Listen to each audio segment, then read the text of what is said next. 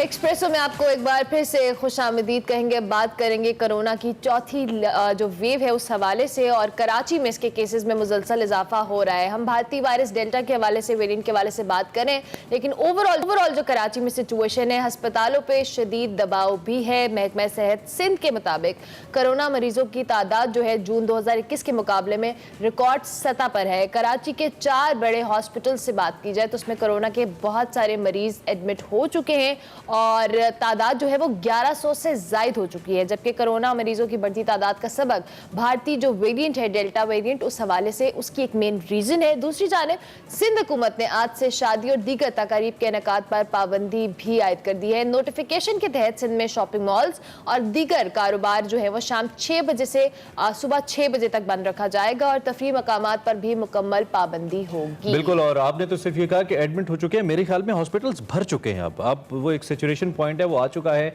Restaurants को भी बंद किया गया जी, और वो इंडोर आउटडोर डाइनिंग की खिदमत फराहम नहीं कर सकेंगे, जबकि टेक अवे की खिदमत रात 10 बजे और होम डिलीवरी की जो खिदमत है वो रात 12 बजे तक फराहम करने के मजाज होंगे। सिंध में 26 स्कूलों और कॉलेजेस को जुलाई से, मुख्तलिफ जो स्कूल्स उनको 26 जुलाई से मुकम्मल तौर पर बंद करने का फैसला किया गया है। अलबत्ता सूबे के जो मुख्तलिफ स्कूल्स हैं या कॉलेजेस हैं उनमें सिर्फ जो जारी इम्तहानात हैं वो मुनक्किद हो सकेंगे। दूसरी जानिब हम कुछ जो ताजिर अलायंस है उसकी भी बात कर लें तो ताजिर अलायंस का कहना है कि हुकूमत लॉकडाउन के बजाय वैक्सीनेशन पर तवज्जो दे। और कराची ताजिर अलायंस के सरपरस्त आला ख्वाजा जमाल सेठी ने कहा कि हुकूमत अगर 2 रोज़ कारोबार बंद रखना चाहती है तो बाकी 5 रोज़ 24 घंटे काम करने की इजाज़त है। बिल्कुल, दूसरी जानिब ताजिर एक्शन कमेटी ने सिंध हुकूमत को 72 घंटों का अल्टीमेटम देते हुए कहा है कि सिंध हुकूमत मुज़ाकरात से मसला हल करे। अपनी गुजारिशात लेकर वो वज़ीर आला हाउस जाएंगे, मसला हल ना हुआ तो एहतजाज करेंगे। दूसरी जानिब वज़ीर सेहत पंजाब डॉक्टर यास्मीन राशिद की हिदायत पर महकमा सेहत ने 5 अजला में घर घर जाकर कोरोना से बचाव की वैक्सीन लगाने का भी ऐलान कर दिया और आज से यूनियन काउंसिल की सतह पर वैक्सीन लगना शुरू हो जाएगी। सिंध की इस वक्त क्या सिचुएशन है? हम कराची में जो बात कर रहे थे डेल्टा वायरस के हवाले से, उस पर भी हम बात करें। हमारे साथ डॉक्टर महमूद मौजूद हैं। डॉक्टर साहब, बहुत शुक्रिया कि आपने early in the morning join किया। कराची की सिचुएशन हम पहले दिन से भी बात कर रहे थे कि दिन ब दिन केसेस में इजाफा हो रहा है और जो ये वेरिएंट है डेल्टा वेरिएंट, इसकी वजह से बहुत सारे जो इसके केसेस रिपोर्ट हो रहे हैं बहुत तेजी से फैल रहा है। क्या सिचुएशन है अभी तक हॉस्पिटल्स की और किस तरह से ये वायरस जो है नुकसानदेह साबित हो रहा है मजीद? थैंक यू बुलाने का। तो आप बिल्कुल सही कह रहे हैं, हॉस्पिटल्स यहाँ पे ऐसे काफी तेजी से भरना शुरू हो गए और जो बड़े बड़े अस्पताल हैं वो तो अब ऑलमोस्ट फुली हो गए हैं और नए बिस्तर भी खोल रहे हैं, मगर वो भी बहुत तेजी से अब ये भर रहे हैं। ये more than likely delta variant की वजह से है, मगर नॉट जस्ट डेल्टा वेरिएंट, मगर जो कुछ दिनों पहले जो SOPs में जो थोड़ी सी नरमी की गई थी, प्रॉब्ली उसके भी असर अभी हम देखना शुरू कर दिया है। ठीक है डॉक्टर फैसल, एक तो ये जो डेल्टा वेरिएंट है इसकी तशखीस के हवाले से हमें बताइए कि इसके लिए क्या हम वही तरीका, वही कोरोना किट्स इस्तेमाल कर रहे हैं जो पहले हम करे थे, नंबर 1, और नंबर 2, अगर डेल्टा वेरिएंट के अंदर की तस्दीक होती है किसी शख्स के अंदर तो फिर क्या उसको भी वही एहतियातें लेनी पड़ेंगी जो आम कोविड पेशेंट को, या उसके लिए कुछ मुख्तलिफ है इसमें? ये बहुत अच्छा सवाल है। याद रखें, जो टेस्ट होता है कोविड का, जो कोरोना का टेस्ट है, वो आपको ये बताता है कि डेल्टा वेरिएंट है या कोई और वेरिएंट है। वो सब बताएगा कि ये कोविड पॉजिटिव है या कोरोना का इन्फेक्शन है। वेरिएंट देखने के लिए वो दूसरा टेस्ट होता है, वो हम बहुत ही कम पेशेंट्स में करते हैं और वो रैंडमली कर रहे होते हैं। तो किसी पॉजिटिव आता है तो ये कहना मुश्किल है कि ये डेल्टा वेरिएंट था या ये नॉर्मल वाला था। बहरहाल दोनों जो वायरसेस हैं या जितने भी वायरसेस हैं उनका फैलाव का तरीका एग्जैक्टली वही है, तो एहतियात एग्जैक्टली वही है। बल्कि अगर आप वही एहतियात इस्तेमाल करें जो कि हम अब साल से ऊपर से हम वही कह रहे हैं कि मास्क पहने, लोगों से दूर रहें और वेंटिलेटेड एरिया पे रहें, यानी कि ऐसी जगह पे जहाँ पे हवा चल रही हो, तो वहाँ ये वायरस नहीं फैलेगा, चाहे वो डेल्टा हो या कोई और वायरस हो। ठीक हो गया। अच्छा डॉक्टर फैसल, जिस तरह से हम डेल्टा वेरिएंट की बात कर रहे हैं, लेकिन इसके साथ साथ वैक्सीन भी, ऑब्वियसली हर वैक्सीनेशन की डिफरेंट एफिकेसी है और हम जिस तरह से बात कर रहे थे कि जो पहले हमारे पास फर्स्ट, सेकेंड और थर्ड वेव में वही वैक्सीन का इस्तेमाल किया गया, अब क्या जो वैक्सीन लग चुकी है ये इनकी एफिशिएंसी या एफिकेसी उसी तरह से है डेल्टा वेरिएंट के अगेंस्ट? तो इस पे तहकीक हो रही है। यहाँ पे पाकिस्तान में ज्यादातर जो वैक्सीन लगी वो साइनोफार्म और साइनोवैक लगी, जैसे आपको मालूम है।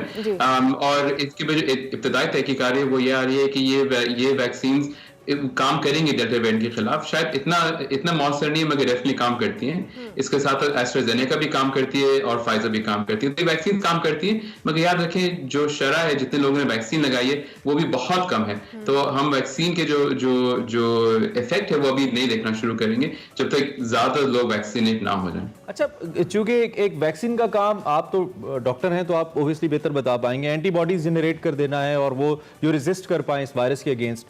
तो since the virus is same, थोड़ा सा फर्क सिर्फ ये है कि म्यूटेट ज़्यादा करता है या फैलाव का ज़्यादा खतरा है। बाकी आपने कहा कि इसका मौलिक होना भी उतना ही है और इसके खिलाफ जो एहतियातें हैं वो भी वही हैं। तो इसका मतलब है कि वैक्सीन की एफिकेसी के ऊपर कोई खास फर्क पड़ना नहीं चाहिए। आपकी क्या राय है इस पर? थोड़ा सा शायद फर्क पड़े इन द सेंस कि ये इस डेल्टा वायरस की खास बात यह है कि वो फैलता ज्यादा तेजी से। जो वायरस का जो लेवल होता है नाक के अंदर और जो दौरानिया होता है, जो वायरस जब निकल रहा होता है, वो जो पुराना वायरस है उससे थोड़ा सा ज्यादा है। तो यानी कि इस वजह से ये बहुत तेजी से फैलता है। तो ऑब्वियसली उसके साथ साथ वैक्सीन की जो एक और बड़ा इसके हवाले से एक बड़ा की क्वेश्चन बनता है, वो ये है कि जब भारत के अंदर ये डेल्टा फैल रहा था तो हम मुख्तलिफ खबरें दे भी रहे थे और पढ़ भी रहे थे कि उसके साथ दीगर कुछ मसाइल आ रहे थे। जैसे आपको याद है ब्लैक फंगस, आंखों के मसाइल, और उससे भी लोग बड़े डर रहे थे। भारत के अंदर तो ऐसे बड़े केसेस हुए भी, WHO ने भी इसको रिपोर्ट किया।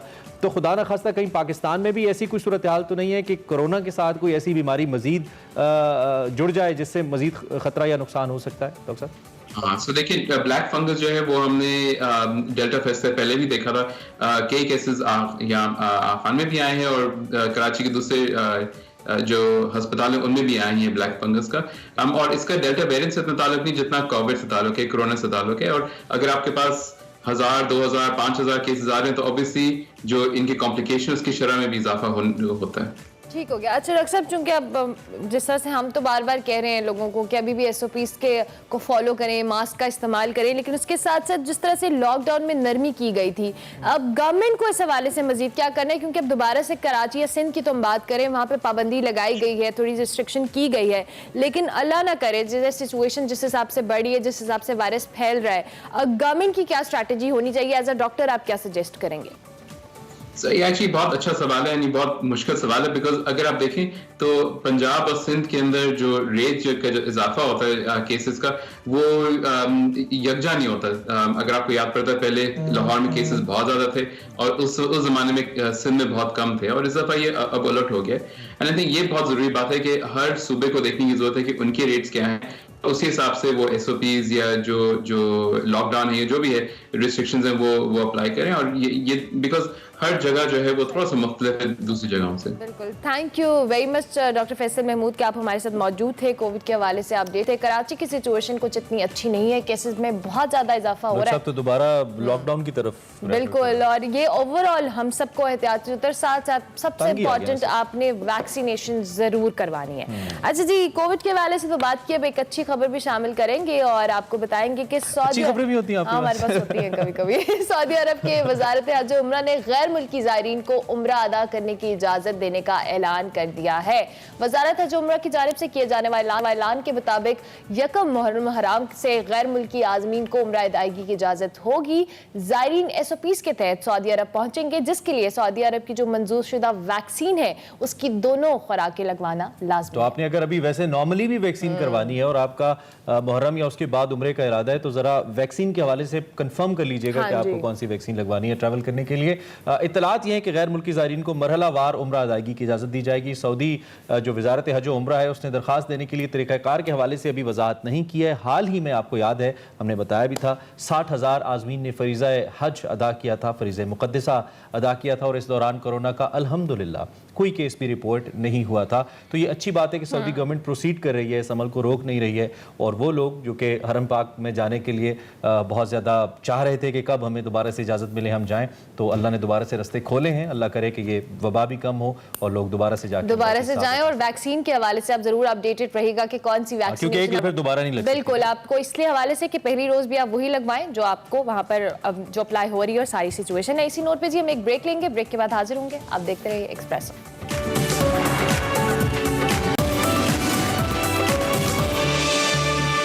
वेलकम बैक टू एक्सप्रेसो जी। अब आगे बढ़ते हैं और उर्दू के मारूफ राइटर इब्ने सफ़ी साहब की बात करते हैं, जिनकी आज 41वीं बरसी मनाई जा रही है। इब्ने सफ़ी का असल नाम इसरार अहमद था। वो 26 जुलाई 1928 को भारत के एक गाँव नारा में पैदा हुए। इब्तदा में तंज़ो मिज़ा और मुख्तसर कहानियाँ लिखी। इन कहानियों में उन्होंने मुख्तलिफ क़ल्बी नाम इस्तेमाल किए।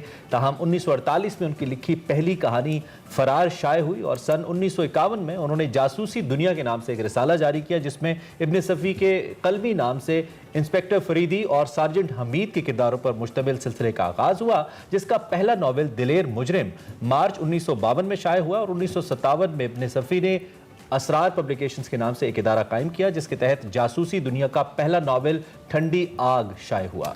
उन्होंने एक नए किरदार इमरान की बुनियाद डाली और नावल लिखना शुरू किए। इस सीरीज का नाम इमरान सीरीज रखा और इमरान सीरीज का पहला नावल खौफनाक इमारत था, जो अक्टूबर 1955 को मंजर आम पर आया। उसके बाद आने वाले नावल्स में बात की जाए तो चट्टानों के हवाले से चट्टानों में फायर, पुरस्रार चीखें और भयानक आदमी शामिल हैं। चंद ही नावल्स के बाद इस सीरीज ने मकबूलियत के झंडे गाड़ दिए और इनके मजीद शाये होने वाले नावल्स की बात की जाए तो उसमें खौफनाक जंगल, औरत फरोश का कातिल और तिजोरी का राज शामिल है। इब्ने सफ़ी के हवाले से तो आपको बताएं तो उन्हें मजमूई तौर पर 245 नावल लिखे और जुलाई 1980 में कैंसर के आर्जे की वजह से इब्ने सफ़ी इंतकाल कर गए। लेकिन दुनिया को अपने फ़न से हैरान कर देने वाले इब्ने सफ़ी की तारीख़ पैदाइश और तारीख़ वफ़ात एक ही आजकल के बच्चों को तो उनके बारे में नहीं पता होगा, लेकिन हमने तो भाई इमरान सीरीज पढ़ी भी है और देखी भी है और हमारे वक्त के, जिसे कहना चाहिए हमारे उस दौर के अब भी बेहतरीन लिखारी हैं, लेकिन आजकल के बच्चे चूंकि पढ़ते कम है इसलिए मैं बात कर रहा हूँ। लेकिन क्या कमाल आदमी थे, क्या कमाल इनकी तहरीरी थे, क्या कमाल इनके किरदार थे।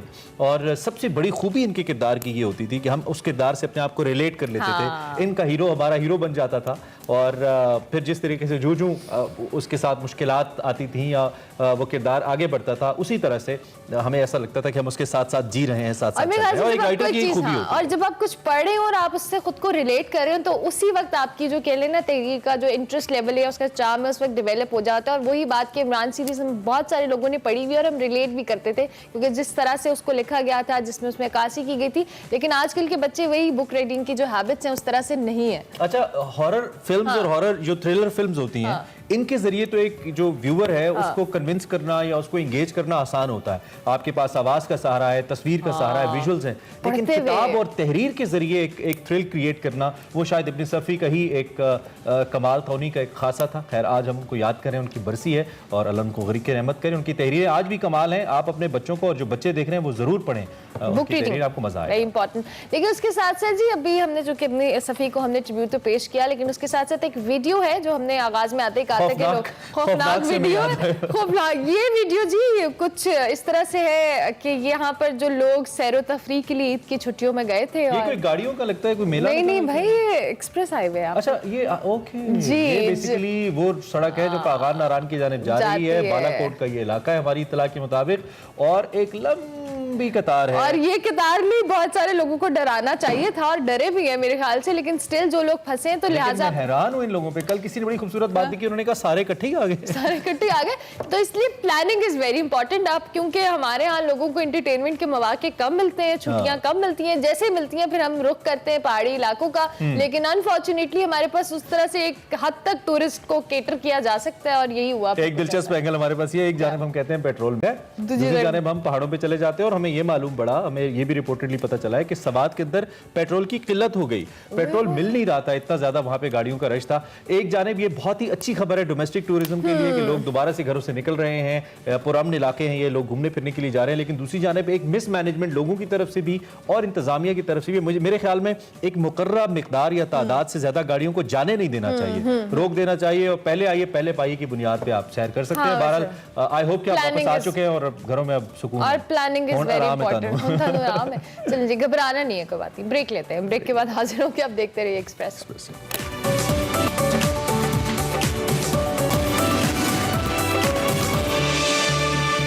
एक्सप्रेसो में आपको एक बार फिर से खुशामदीद कहेंगे। शो के दूसरे हिस्से में आ चुके हैं, दूसरा घंटा शुरू हो चुका है और अब बारी है। दूसरा घंटा शुरू हो गया? जी जी, ओके, हमारे सेगमेंट निकले तेरी तलाश में का वक्त हुआ चाहता है, जिसपे हम आपको मुख्तलिफ जो सफरी तजर्बात हैं मुस्तनसर हुसैन तारड़ साहब के, उनके बारे में बताते हैं। मंतक़ तैर जदीद उनकी किताब है, इस पर बात हो रही है वक़ार अहमद मलिक साहब के साथ। देखते हैं आज के निकले तेरी तलाश में क्या।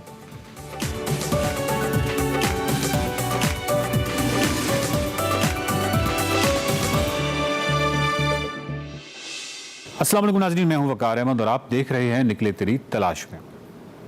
तार साहब से उनके नावल मंतकुल तैर जदीद पर गुफ्तगू का सिलसिला जारी है। उनसे सवालात हम कर रहे हैं मंतकुल तैर जदीद के हवाले से।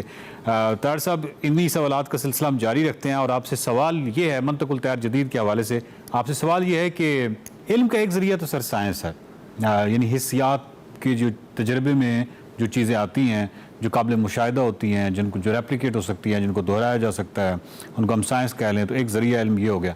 दूसरा ज़रिया इल्म हम उस तरफ जाएंगे जिस तरफ फेलिक्स सेक्सले है या विलियम जेम्स हैं या इकबाल हैं, कार्ल जॉन्ग हैं हमारे नफ्सियात के, जो वजदान या एहसास या इसको भी ये पर्सनल एक्सपीरियंसेस में जो आती हैं चीज़ें, उसको भी ज़रिया इल्म मानते हैं।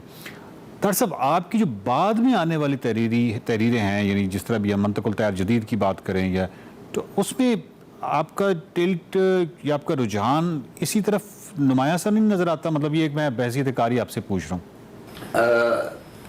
वो जो सोच की एक है पहलू जी, वो तो शुरू से था। ठीक है। मतलब मैं फिर वो पखेरू का हवाला देता हूँ जो पंजाबी में मैंने लिखा, और उसमें गिद्ध आपस में बातें करते हैं, उसमें और परिंदे आपस में बातें करते हैं, और वो सारा पैटर्न जो है वो वादतुल वजूद का है। इसी तरह बाकी जितने नावल हैं उनमें भी जस्ता जस्ता आपको ऐसे कैरेक्टर मिलेंगे। चुनांचे ये नहीं है कि इस उम्र में आके तो मतलब कि ये अब ये सिलसिला शुरू हो गया। मेरा ख्याल है कि हर शख्स में एक अब स्पिरिचुअलिज्म कह दें, हर शख्स में मौजूद होती है एक रमन। अब उस ये कह लें कि एक चिंगारी होती है, अब वो भड़कती है या नहीं भड़कती ये अलहदा बात है। ठीक। आखिरी उम्र में वो इसलिए भड़कती है कि बाकी तमाम चिंगारियां बुझ जाती हैं, तो शायद इसलिए। लेकिन इसके ये जो जवाब है इसको मैं इसलिए नहीं मानता कि इसके बाद मैंने बिल्कुल एक नावल जो है शहर खाली कूचा खाली लिखा है। वो नावल है, उसमें कोई तसव्वुफ या कोई वजदान या और कोई चीज़ नहीं, डायरेक्ट एक जो मुशाहिदा है उसको मेज़ पे बैठ के कलम बंद किया गया। तार साहब, न्यूटनियन फिजिक्स से आइंस्टाइन तक हम चले जाएं तो मतलब साइंस के हवाले से एक ख़ास एतमाद एक हासिल हुआ कि हम चीज़ों को प्रेडिक्ट कर सकते हैं, और एक बड़ा ज़बरदस्त एतमाद दिया साइंस ने। लेकिन अगेन फिर भी अनसॉल्व जो क्वेश्चंस हैं या पैराडॉक्सेस हैं उनकी तादाद इतनी ज़्यादा है, और साइंस के अंदर भी बहुत सारी ऐसी चीज़ें हैं जिन्होंने दोबारा से हमारी तवज्जो जो है वो दूसरे वाले इल्म की तरफ, जिसको हम रूहानी इल्म कह लें, स्पिरिचुअलिज्म कह लें, लूनर नॉलेज कह लें, कुछ भी कह लें, उस तरफ हमारी तवज्जो थोड़ी सी आई है। अच्छा, अल्केमिस्ट के हवाले से मेरा सवाल ये है कि इस तरह के जो बहुत सारे ऐसे नावल हैं जो ईस्टर्न थाट्स पे मबनी हैं, उन्होंने मगरब में बेतहाशा मकबूलियत हासिल की है। इसकी वजह कहीं वहाँ पे वो स्पिरिचुअलिज्म या ये जो दूसरी साइड है, इसके हवाले से कोई तशनगी है या कोई प्यास है जिसकी वजह से वो बहुत ज़्यादा पॉपुलर होते हैं इस तरह के नावल जो ईस्टर्न थाट्स पे मबनी होते हैं? नहीं, अब की नहीं है। जो बड़े नावल निगार मगरब के भी हैं ना जी, मसलन मोबी डिक जो है, जो कहानी है उसको लोग वो स्पिरिचुअल हवाले से देखते हैं। या ये है कि भाई आप देखें ना, टॉल्स्टॉय जो है, टॉल्स्टॉय की तो सारा सिलसिला यही है। उसने तो अपना एक पैटर्न जो है बिलीफ का वो इजाद कर दिया था, और इसी तरह दोस्तोवस्की है। जो बड़े राइटर हैं, अनफॉर्चुनेटली जाहिर है कि मैं उनमें शामिल नहीं हूँ, ये सब इनके अंदर। अब मसला ये कि इन दिनों फैशन हो गया तसव्वुफ। ये जो सूफी नाइट है, मतलब सूफी नाइट का क्या मतलब हुआ? वो ही पुराने हमारे लोकगीत गा के उसको सूफी नाइट का नाम दे दिया।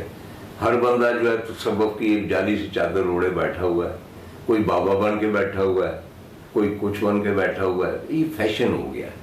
That is the trend which is very negative. ये तसव्वुफ की असल रूह जो कि बुल्ले शाह में, जो कि शाह हुसैन में है, जो बिटाई में है, जो सज्जन सरमस्त में है, इन सारे शायरों में है, ये उसको मजरू कर रहे हैं क्योंकि उसको उन्होंने कमर्शलाइज कर दिया।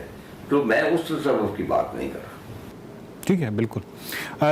तार साहब, तुर्की या फ़ारसी ज़ुबान में अगर आपके नावलों का, मैं मंतकुल तैर जदीद की बात करता हूँ, मंतकुल तैर जदीद का अगर तुर्की या फ़ारसी में तर्जुमा हो जाए इन ज़ुबानों में, आपको नहीं लगता कि तुर्की और फारसी यानी तुर्की और ईरान में आप बेताशा पॉपुलर हो सकते हैं?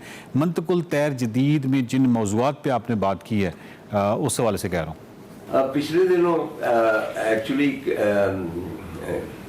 किसी तरह एक तेहरान यूनिवर्सिटी की डॉक्टर खातून है, संस्कृत में शायद उन्होंने किया और हिंदुइज्म पे काफ़ी उनकी रिसर्च है और इंडियालॉजी की वो हेड ऑफ डिपार्टमेंट है। अच्छा। उन तक एक डॉक्टर सफीर हैं इस्लामाबाद तक उन्होंने और मैं आपको बता नहीं सकता कि उन पर क्या असर हुआ। मतलब है कि उन्होंने फिर मुझसे रब्ता किया, तफसील से पूछा कि किस तरह आपको ये ख्याल आया कि उनका कहना है क्योंकि वहाँ मौलाना रूम की निस्बत ईरान में अत्तार की जानिब ज़्यादा माइल हैं लोग। ठीक है। उसके मुख्तलिफ हैं वजूहात हैं। तो वो उन्होंने कहा कि मैं बुल्ले शाह और सुल्तान बाहू के ऊपर भी रिसर्च कर रही हूँ। ठीक है। कि अत्तार का जो इन्फ्लुएंस है इनके ऊपर। तो उनका ये कहना है कि उन्होंने कहा कि ये हमें यहाँ पे भी किसी को ये ख्याल नहीं आया कि इस नौइयत का नावल लिखा जाए और वो उसकी एक फरंग बना रही। अब उनका इरादा तो है कि उनको फारसी में किया जाए, लेकिन मसला ये है कि मैं जो कुछ लिखता हूँ वो मतलब सबको कबूल नहीं होता, किसी ना किसी को एतराज़ होता है उसके ऊपर।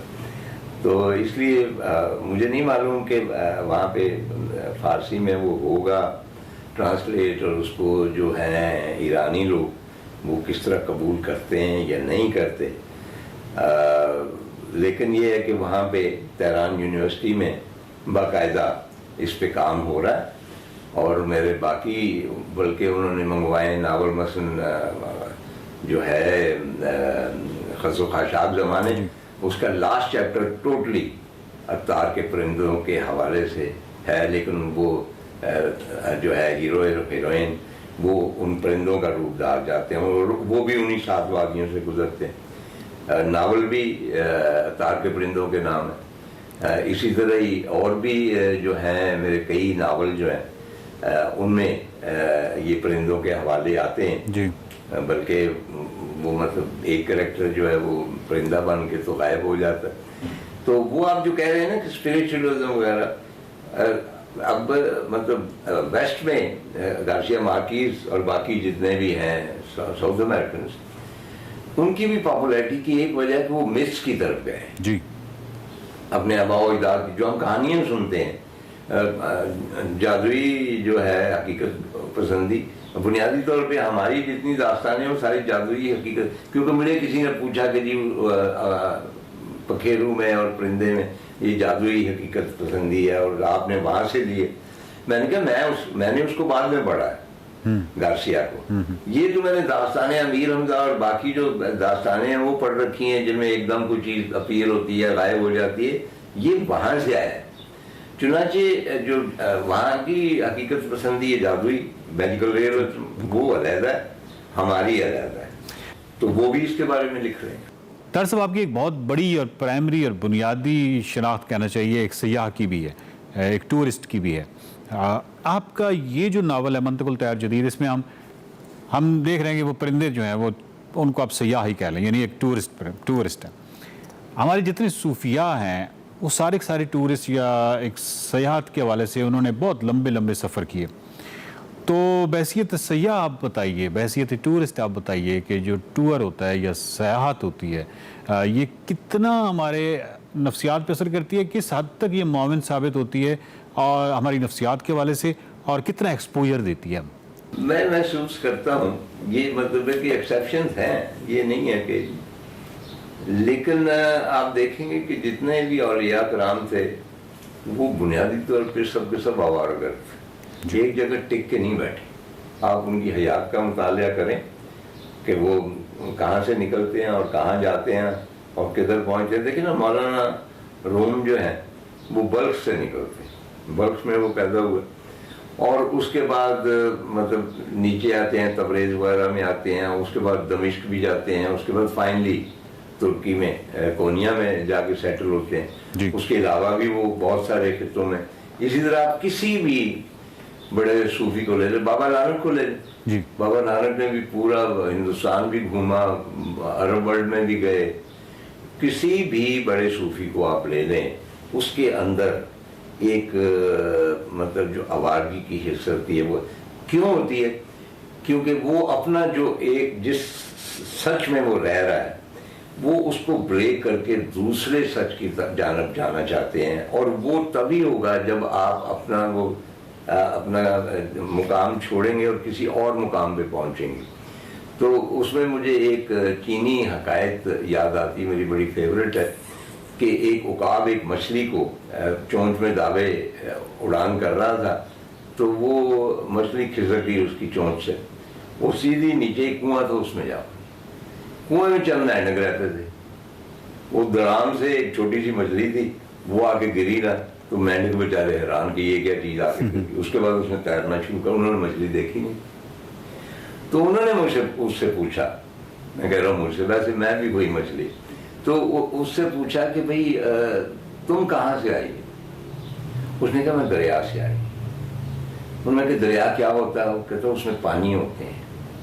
कितने पानी होते हैं? वो इधर उधर देख के बोली, ये इस कुएं में जितने पानी है, इससे हजारों गुना ज्यादा पानी है। तो उन्होंने कहा ये झूठ बोलते, इस कुएं से बड़ा ज्यादा पानी हो नहीं सकता, मुमकिन ही नहीं। तो वो जो है ना कि अगर आप अपने कुएं में रहेंगे, तो आपने दरिया नहीं देखा होगा, तो आप उसी के ऊपर कनात करेंगे ना।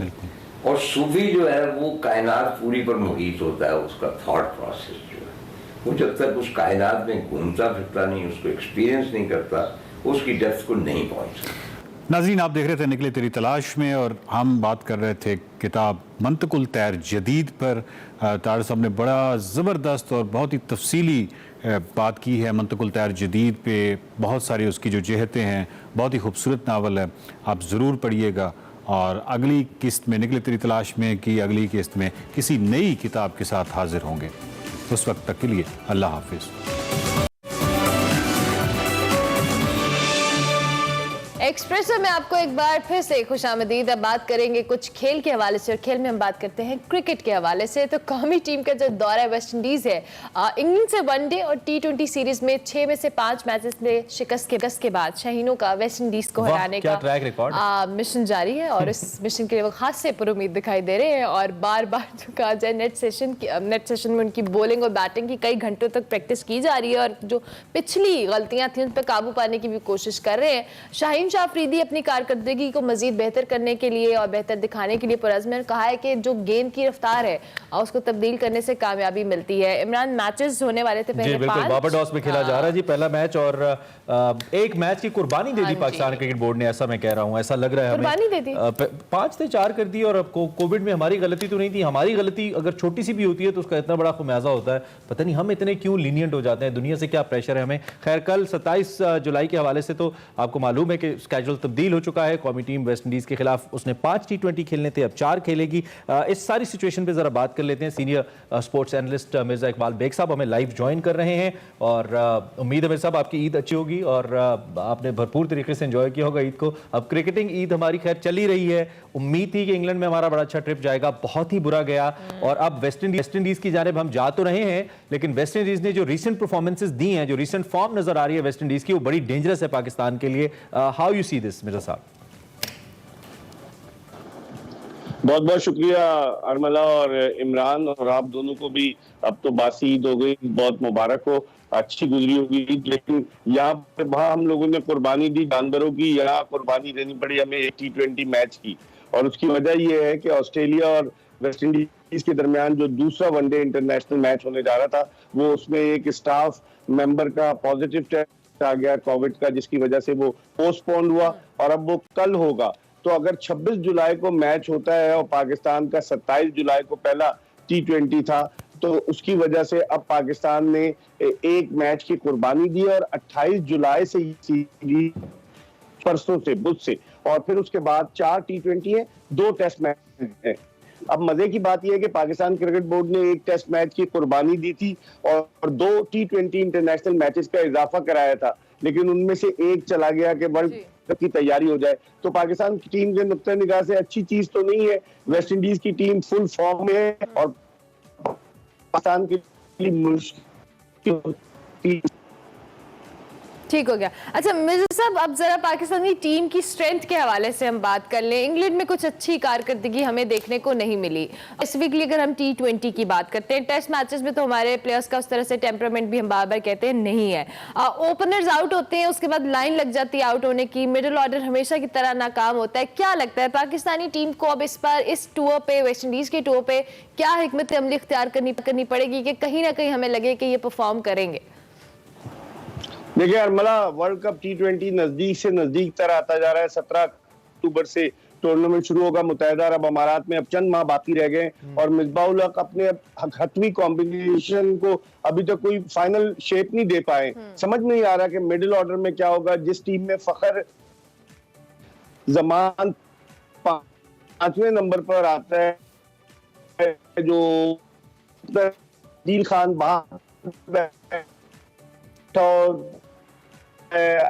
आजम आते इंडिया दिया है लोग को ट्रेनर की टीम में मिडिल ऑर्डर में जगह बनती है एक ऐसे वक्त में जब हफीज भी रन नहीं कर रहे। सोहेब मकसूद को बिला वजह वन डाउन पोजीशन पर ट्राई कर रहे हैं।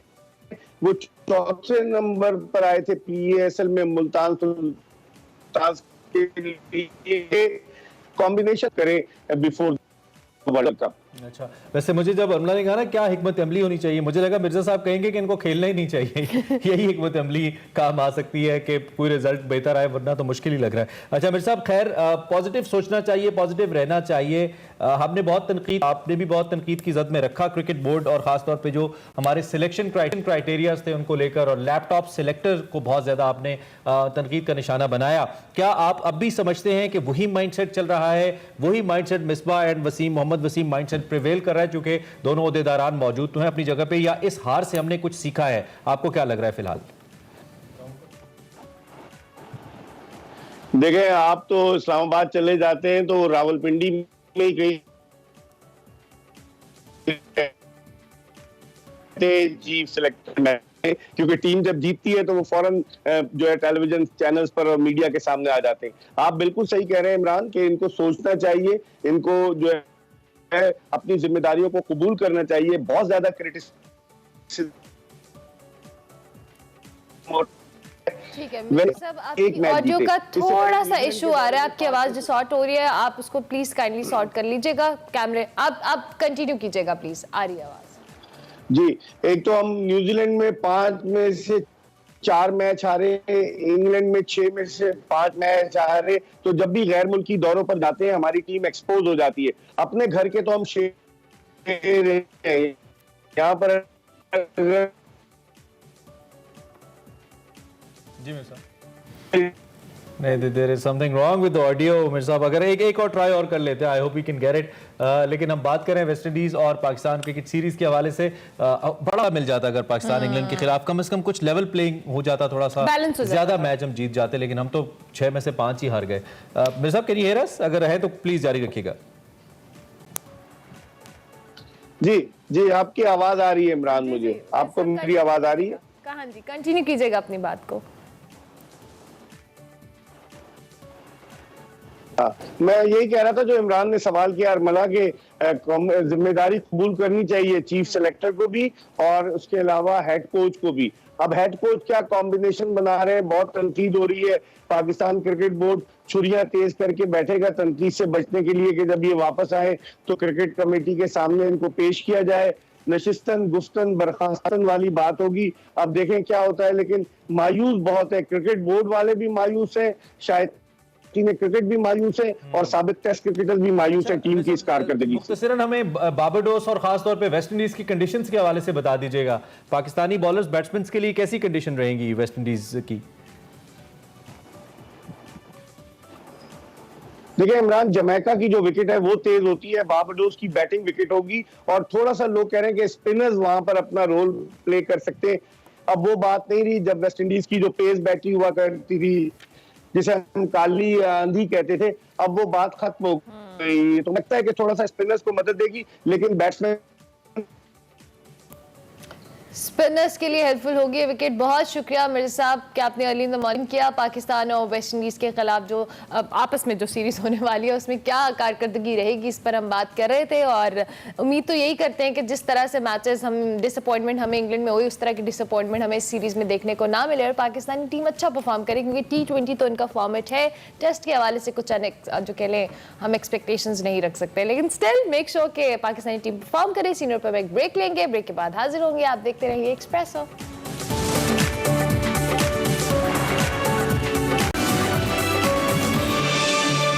Welcome back to Expresso. Program में आगे बढ़ेंगे और अब आपको बताएंगे, बल्कि बात करेंगे कराची के साहिल के हवाले से, जिस पर 6 रोज से फंसे बहरी जहाज को निकालने का अमल ताहाल शुरू नहीं हो सका है। मुश्किलात का शिकार है वहाँ पे इंतजामिया। वफाकी वजीर अली जैदी का कहना है कि फंसे जहाज को निकालने के लिए टीमें पहुँच रही हैं। मामले को जल्द पेशा वाराना अंदाज में हल कर लिया जाएगा।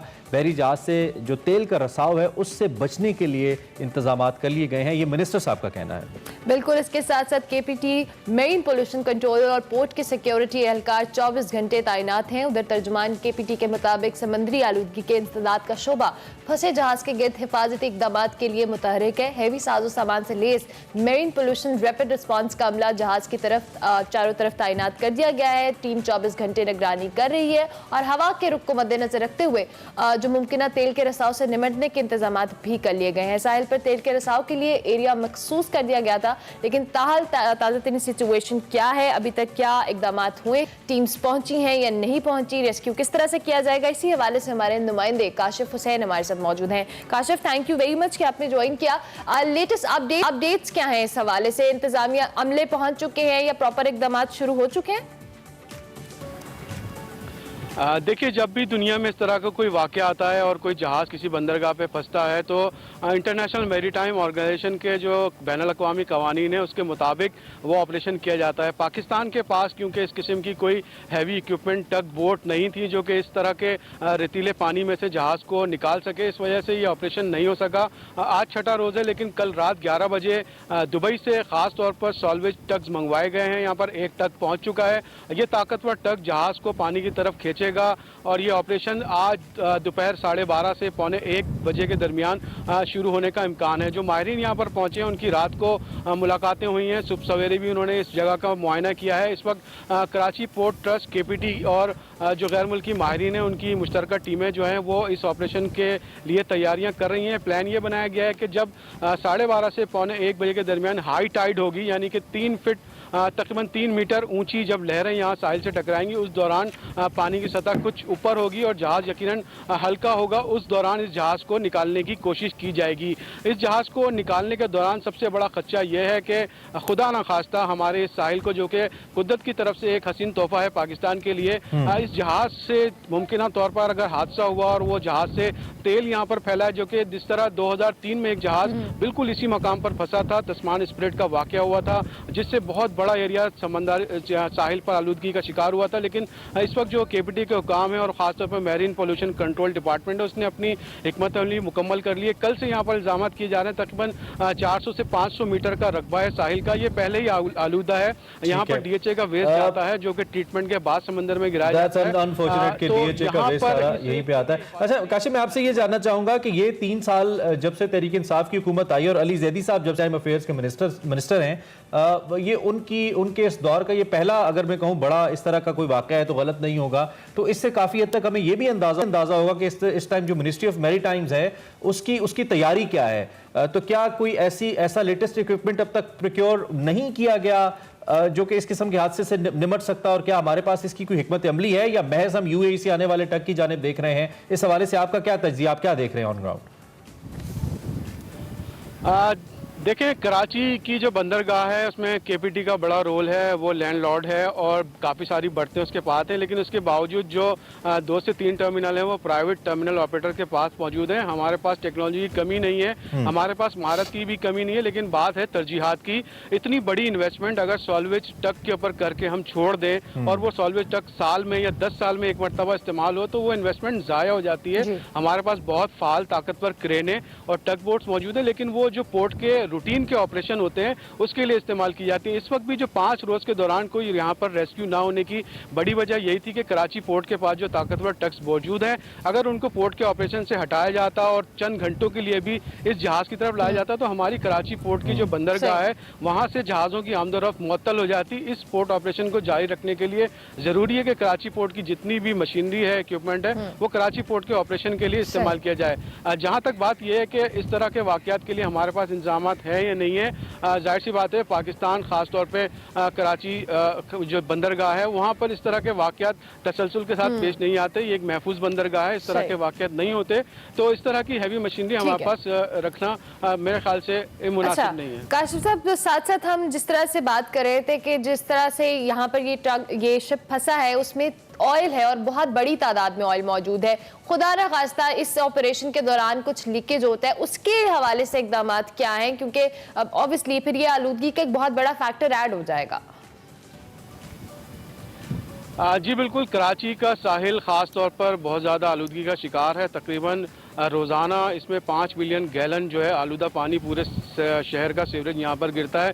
बारिशों के मौसम में पूरे शहर का जो गंदा कचरा है वो भी कराची बंदरगाह और साहिल तक फैलता है। तो माहौलियाती आलूदगी, ख़ासतौर पर साहिल पर फैलने वाली आलूदगी हमारे लिए बहुत बड़ा चैलेंज है। और ख़ासतौर पर ये जहाज़ का जो वाक़या हुआ ये हमारे लिए एक बड़ा यानी कि चैलेंज है कि इससे हम किस तरह निकलते हैं। मेरे पीछे आप देख सकते हैं कि तकरीबन ये वो इलाका है जहाँ कराची के शहरी आते हैं, डूबते सूरज का नज़ारा करते हैं। ये साहिल अक्सर यहाँ पर लोग कचरा भी छोड़ जाते हैं और अगर इस जगह पर तेल का रिसाव होता है तो ये पूरा साहिल सी व्यू का आलूदा हो जाएगा। यहाँ आने वाले शहरियों के अच्छा काशिफ, आखिर में ये भी बता दीजिए कि जो टाइड्स होती हैं या समंदर का जो एक मौसमी असर समंदर के ऊपर होता है वो बड़ा मैटर करता है किसी भी ऑपरेशन को करने के लिए। तो इस वक्त एक्सपर्ट्स क्या कह रहे हैं, वो जो मौसमी हालात हैं वो इस लिहाज से मुनासिब हैं कि ये ऑपरेशन हो सके और कामयाब भी हो? देखिए, जो समंदर की ऊंची लहरें होती हैं उन्होंने ही इस जहाज़ को साहिल तक पहुंचाया, क्योंकि इसके दोनों लंगर जो है वो समंदर में गिरकर टूट गए थे। वो एंकर टूटने की वजह से ये सतह के ऊपर अपने आप को रोक नहीं सका था। इंजन इसका इतना ताकतवर नहीं था कि मुंह जोर लहरों का मुकाबला कर सके। इसी वजह से ये लहरों के थपेड़ों के साथ होता होता साहिल पर आ गया। अब लेकिन ये कुदरत का निज़ाम है कि यही मुंह जोर लहरें और यही ऊंची लहर इसको इस सूरत हाल से निकालने में भी मुआविन साबित होंगी। जब हाई टाइड होगी, 3 मीटर ऊंचा तकरीबन लहर आएगी, तो उसी लहर के बल के ऊपर ये जहाज वापस समंदर में खींचा जाएगा। ठीक हो गया, बहुत शुक्रिया काशिफ, आप इस हवाले से अपडेट कर रहे थे। और अकॉर्डिंग काशिफ 12:30 एग्जैक्टली 12:30 से 1:45 के दरमियान ये ऑपरेशन किया जाएगा। अल्लाह करे कि खैर आफियत से हो जाए और ये जो ऑयल लीकेज के मामला हैं ये भी ना हो। इसी नोट पर जी हमें एक ब्रेक लेनी है, ब्रेक के बाद हाजिर होंगे। आप देखते रहिए espresso.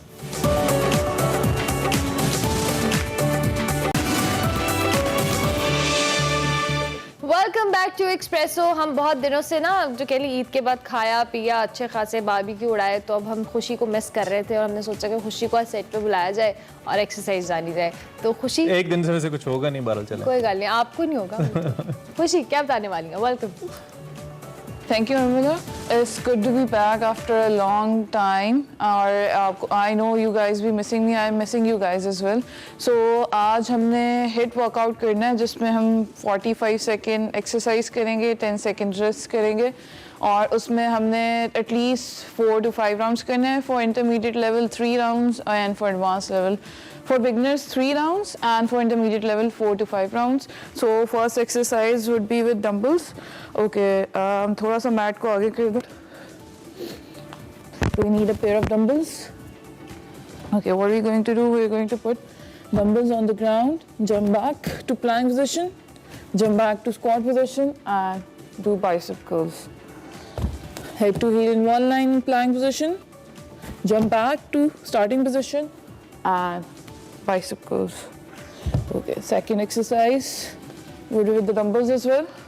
Thrusters, feet hip width apart, toes pointing 45 degrees, elbows tucked in, dumbbells right below your shoulder. We have to squat down and thrust up and exhale. Breathe in, breathe out.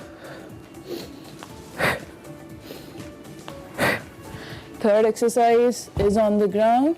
अब नीचे जाना floor पे, plank position में जाना, and you have to walk to one side with dumbbells and then to the left side. Sorry, right, then left. I'm very bad at these as well. Okay, good. Last one is on the ground. मैं floor पे जाना है and alternate knee Tux करने हैं. जो beginners हैं और dumbbells के बगैर कर लें, मैं इंटरमीडिएट लेवल पे कर लूँ. Okay, 1 and breathe.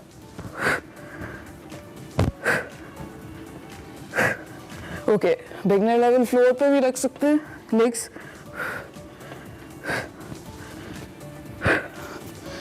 So guys, try these 4 exercises at home. 45-second exercise, 15-second rest, at least 3 to 4 rounds for beginners and 4 to 5 rounds for intermediate level. Thank you guys. See you guys soon. Thank you खुशी, बहुत शुक्रिया. आपने सुबह सुबह इतनी अच्छी exercise बता दी और वैसे में हाल से एक्सरसाइज ज़रूरी होती है. इमरान, आपके लिए बहुत ज़रूरी है. जी, सबके लिए ज़रूरी है. जिन जिन लोगों ने बारबेक्यू उड़ाए उन सबके लिए ज़रूरी है. मैंने तो नहीं खाया. खैर, प्रोग्राम का आखिरी हिस्सा हमने ये बात इग्नोर किया इमरान ने, क्योंकि इमरान पे आ गई यार. आखिरी हिस्से के लिए हमने एक बहुत ज़बरदस्त चीज़ बचा के रखी हुई थी और वो प्रोग्राम शुरू भी उससे हमने किया था. प्रोग्राम खत्म भी हम उस पर करेंगे. हम टोक्यो ओलंपिक्स के हीरो, अब तक के हीरो कहना चाहिए, और 2020 का टोक्यो ओलंपिक्स जारी है.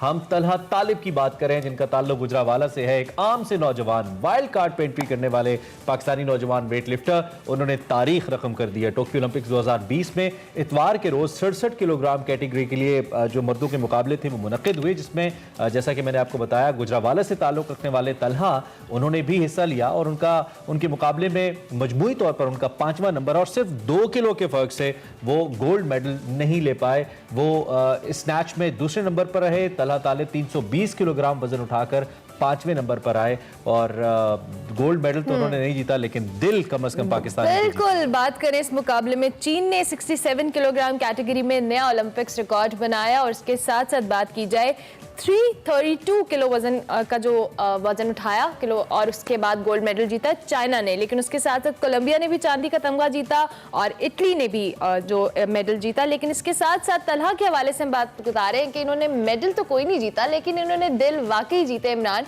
और सोशल मीडिया पर तमाम पाकिस्तानी जिस अंदाज से उनको सराह रहे थे, अप्रिशिएट कर रहे थे, और जिस तरह से तलहा खुद स्टेज के ऊपर उन्होंने सजदा किया जीतने के बाद, जिस तरह से भी परफॉर्म करने के बाद, ये एक बहुत बड़ी अचीवमेंट थी उनके लिए.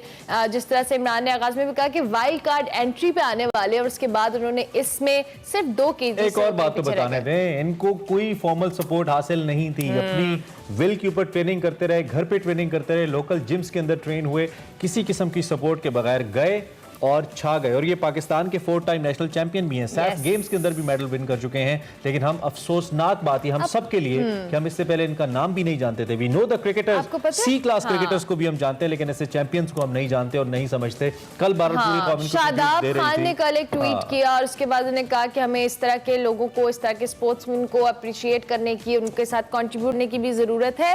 और एज ए नेशन हम सब की जिम्मेदारी कि हम सब ये करें जिस तरह से हमारे प्लेयर्स, और स्टेट की रिस्पॉन्सिबिलिटी तो इसमें बहुत सबसे इंपॉर्टेंट है. बिल्कुल. और एंड पे जाते जाते हम आपको बताएंगे चेयरमैन पाकिस्तान पीपल्स पार्टी पार्लियामेंटेरियंस और को चेयरमैन पाकिस्तान पीपल्स पार्टी साबिक सदर आसिफ अली जरदारी ने जिंदगी की 66 बहारें देख ली हैं. काफ़ी सारी बहारें उन्होंने बेनज़ीर भुट्टो साहिबा के साथ, जो कि पहली खातून वज़ीर आज़म थी इस्लामी दुनिया की, उनके साथ देखी. और अब वो बतौर एक मुतहरिक सियासतदान के तौर पर अपनी ज़िंदगी गुजार रहे हैं. आज उनकी सालगिरह है, तो जरदारी साहब हैप्पी बर्थडे टू यू.